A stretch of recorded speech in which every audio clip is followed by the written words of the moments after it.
Father's Day, my children walked in.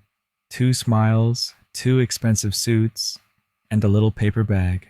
They said, "Happy Father's Day, Dad." I reached inside. A tie. Cheap. $5 at most. The tag still clung to the corner. No hug.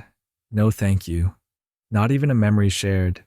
Just a duty checked off. I sat there, staring at it. That tie felt heavier than the years I worked double shifts. Heavier than the nights I missed sleep to pay their tuition. Heavier than the silence that followed my wife's passing. They laughed about stocks, about condos, about futures too bright for me to touch.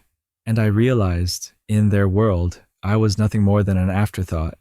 I excused myself, walked into the night air of Cincinnati. The city lights blurred, not from drink, but from anger. Cold, silent, sharp. That night, I opened a safe no one knew existed. Decades of labor, sacrifice turned into numbers. My legacy, hidden. I picked up the phone.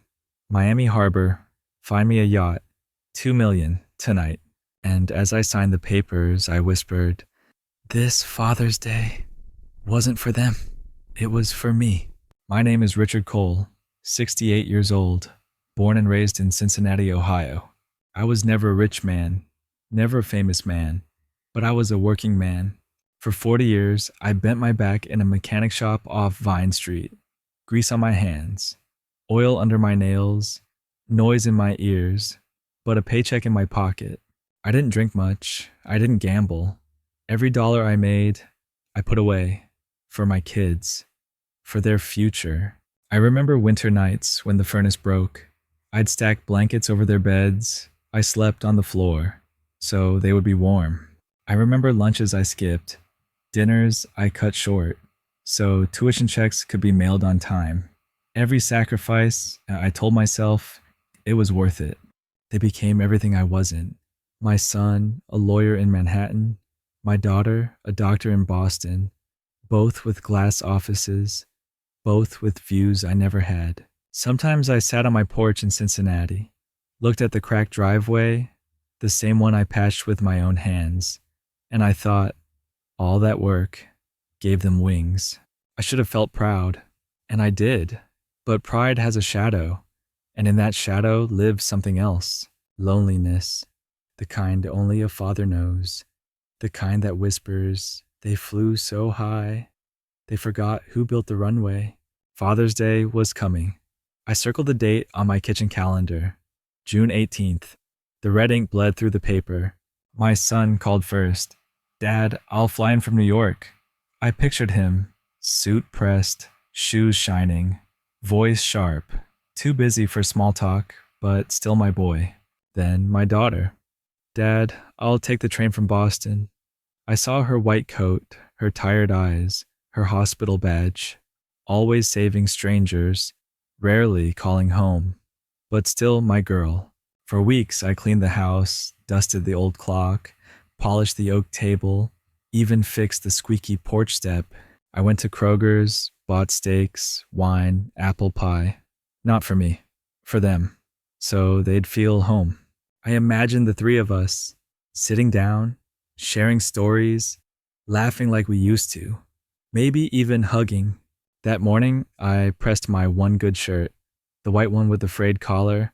I shaved slow, looked in the mirror, and told myself, this year will be different. I set the table for 3, plates aligned, forks polished, candles waiting to be lit, and when I heard their car doors slam in the driveway, my heart jumped. For the first time in years, I felt like a father again. The door opened. 2 shadows filled my porch, my son in his city suit, my daughter with her hospital bag. I smiled, bigger than I had in years. I reached out my arms, but they kept theirs by their sides. "Happy Father's Day, Dad," my son said. No warmth, just words. My daughter handed me a bag, small, crumpled, like it had been thrown together on the way. I opened it slowly. Inside, a tie, thin fabric, cheap stitching, the tag still dangling. $5, maybe less. I knew because I had worked in stores once. I knew the look of clearance. No card, no photo, no memory written down, just a tie. I held it up. The color was dull gray, the kind no man my age would ever wear. They sat at the table, already pouring wine, already laughing about work, not waiting for me to speak. I looked at the tie again, and for the first time, it felt heavier than all the years I carried them on my back, heavier than the debts I paid, heavier than the loneliness I endured, heavier than my wife's funeral silence. It wasn't just a gift, it was a message, and it said, "You don't matter." I stared at that tie. My kids poured wine. They laughed about bonuses, about deals, about people I didn't know. And I drifted back to the shop, back to nights when the air reeked of gasoline, when my hands cracked from the cold, when my lungs filled with dust. I saw myself in that blue jumpsuit, fixing transmissions at midnight, clock ticking toward dawn, knowing I'd go home, shower, and head out again.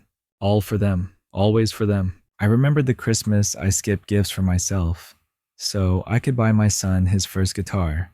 He played it twice, then tossed it aside. I remembered pawning my watch, so my daughter could attend a science camp in Boston. She came back with medals, but never once thanked me. And I remembered the hospital bills, my wife's last days. I never let the kids see the numbers. I carried that weight alone. Every sacrifice had a name, their name. And now, years later, they sat across from me, wearing $1,000 clothes, sipping $100 wine, while I wore a 20-year-old shirt and held a $5 tie. I thought, did they ever remember? Did they ever care? The laughter from the table cut deep. Each joke was a knife, each smile a reminder that in their success, I had vanished. We sat down at the oak table, the same table I built with my own hands 40 years ago. I served the steaks, poured the wine, waited for a word, any word. But they didn't ask about me. Not one question. Not about my health. Not about the house. Not even about Mom's old garden. Instead, they talked numbers. My son bragged about a client on Wall Street, how he closed a deal worth millions. He never once looked at me.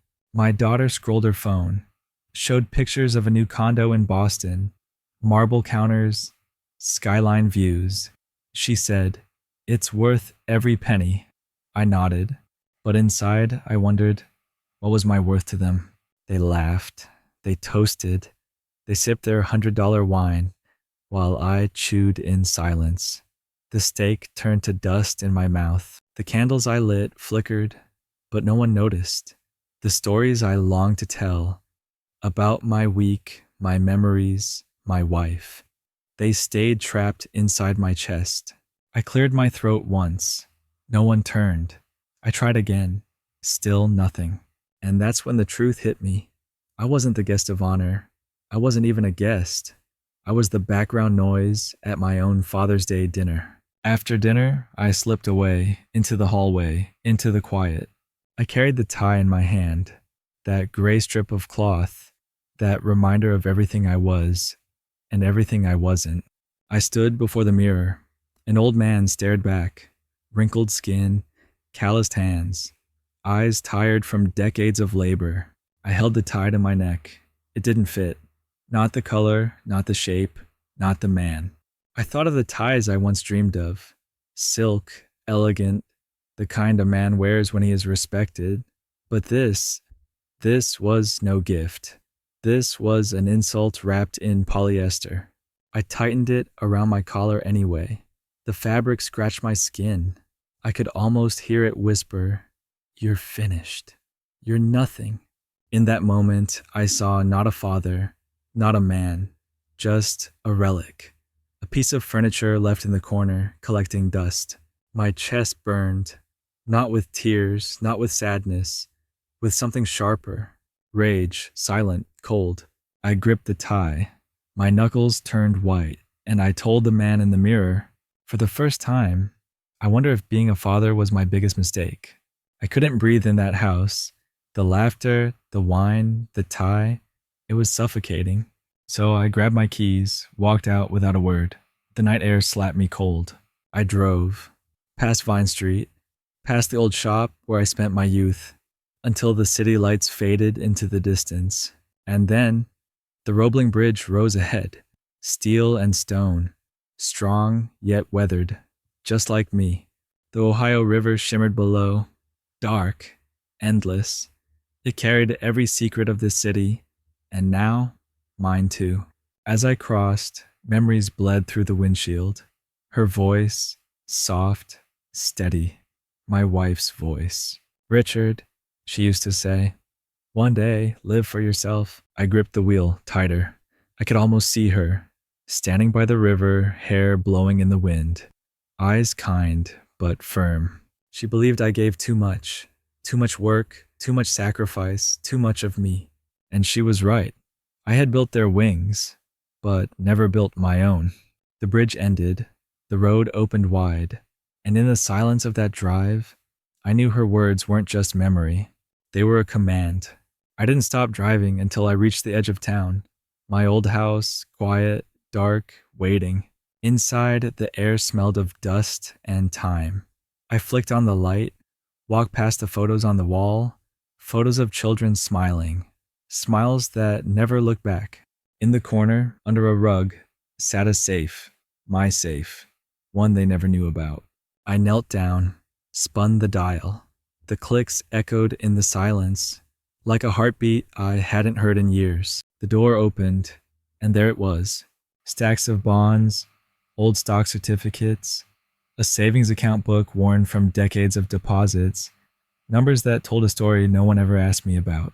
40 years of sacrifice, every skipped lunch, every sleepless night, every coin dropped into that steel box.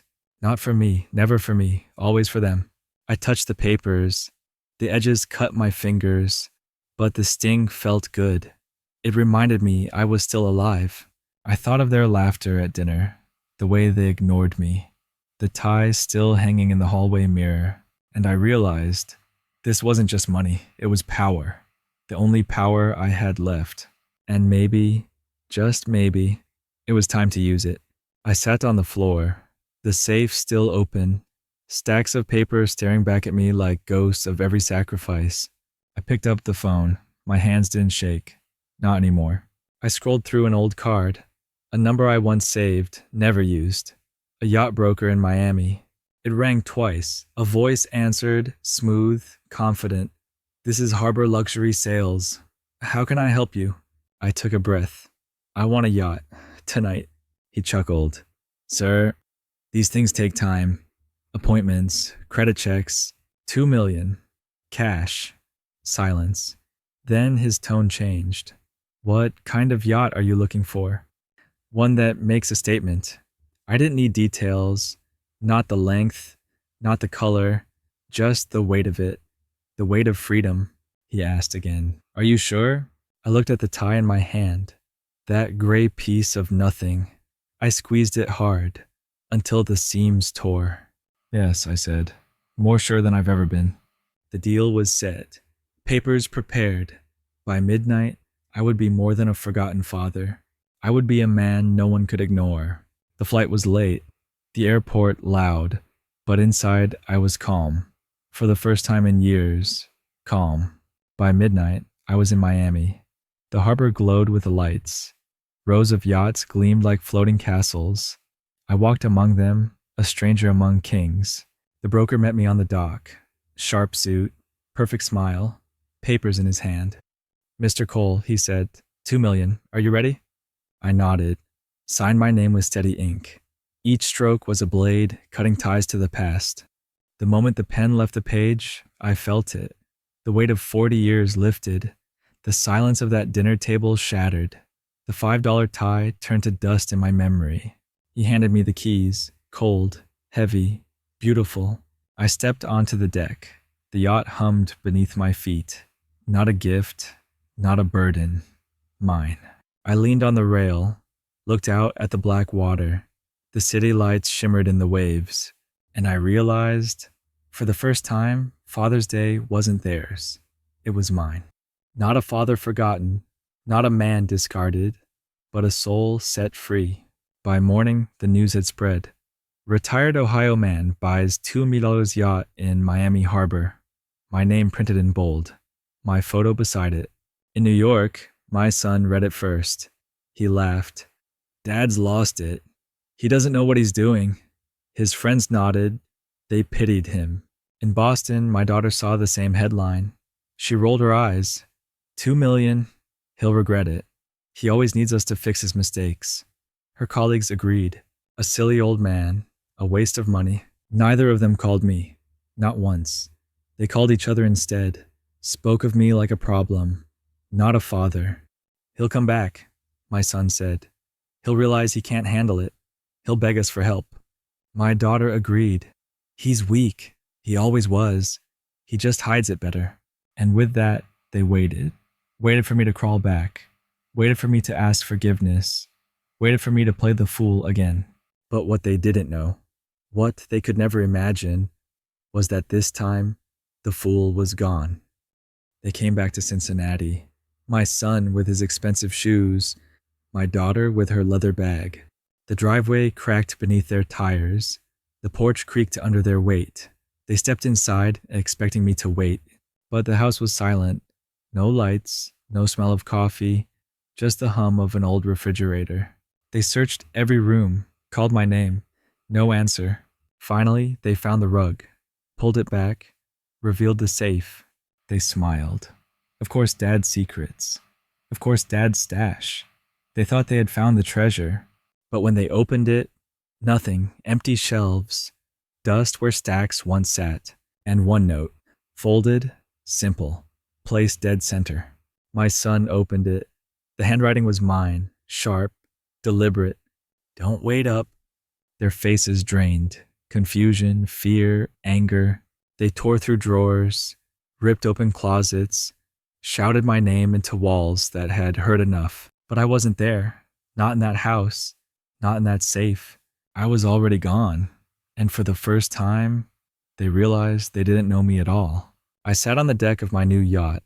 Miami Harbor shimmered with neon light. The water rocked gentle, steady, like a heartbeat finally at rest. In my hand, papers, fresh, sharp, the ink not yet dry.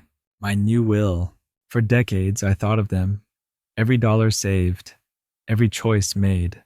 Always for my son, always for my daughter. Not anymore. Their names were gone, erased with one stroke of a pen, crossed out like debts finally paid. In their place, one name, my grandson, barely 12, still unbroken, still innocent. He would inherit it all, the house, the stocks, this yacht beneath my feet. Because he hadn't yet learned to forget me, because he still called me Grandpa with joy in his voice. The lawyer looked up from the papers. Are you sure? I didn't hesitate. Yes, I leaned back, felt the night wind cut across my face, felt the city lights bow in reflection, and I whispered to the dark sea, this Father's Day wasn't for them. It was for me. Dawn broke over Miami Harbor. The first light cut across the waves. Orange, gold, endless. I stood at the bow of my yacht, bare feet on polished wood, hands gripping the rail, breathing in air that tasted new. For the first time in decades, no debt on my back, no silence in my chest, no ties strangling my neck. I thought of Cincinnati, the cracked driveway, the cold winters, the shop where I lost my youth, the house where I lost my wife. And then I thought of that dinner table, the laughter that wasn't mine, the wine I didn't drink, the gift I didn't deserve. All of it felt small now, distant, like smoke from a fire long gone out. This yacht was more than steel and wood. It was proof that I wasn't finished, that I wasn't weak, that a father could still choose himself. The sun climbed higher. The water glittered. And in that glow, I felt something I hadn't in years. Freedom, not the kind you dream about, the kind you buy, the kind you take back. And as the waves carried me forward, I whispered, after 68 years, I finally became a father to myself. The harbor faded behind me. Miami grew smaller with every wave. But the truth, I wasn't leaving a city. I was leaving a life. The life of a man who gave everything and got nothing back. I know I'm not the only one. I know some of you have felt it too.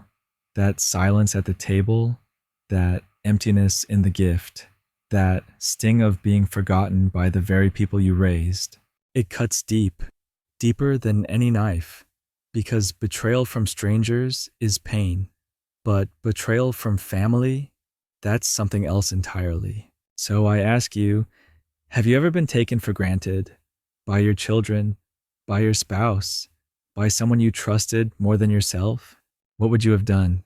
Would you have stayed silent, or would you have taken it back like I did?